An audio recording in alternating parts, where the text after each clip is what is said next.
The last-minute agreement is likely to perk up Wall Street when stock markets reopen this morning after the New Year's holiday. Markets already are gaining ground overseas, but Rebecca Jarvis says the relief may not last all that long. Rebecca, good morning. The bearer of good news. What do you think the markets are likely to think about this? They like the certainty of what's going to happen with the tax code. Really, over the last year, there were a number of businesses that were saying, I can't figure out my hiring decisions. Of course, consumers, us, the people of America, we drive this economy. 70% of its growth is contingent on what we spend, and what we pay in taxes is obviously going to eat into what we spend. So now that people know, it's easier to plan.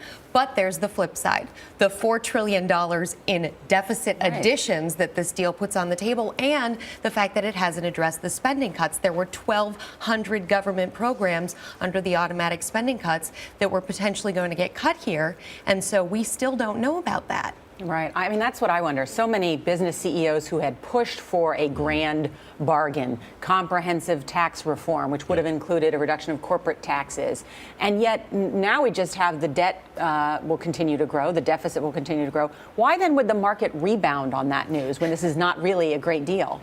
The market isn't always rational, Norah. And ultimately, it's very reactionary. And what we've seen throughout this entire process is that it reacts. If we think we're getting a deal, all of a sudden the market goes higher. If we don't think we're getting a deal, all of a sudden the market goes lower. Ultimately, what investors are going to be looking for longer term, though, is understanding where those spending cuts ultimately take place, because that's going to be a huge driver of where the economy goes next, too.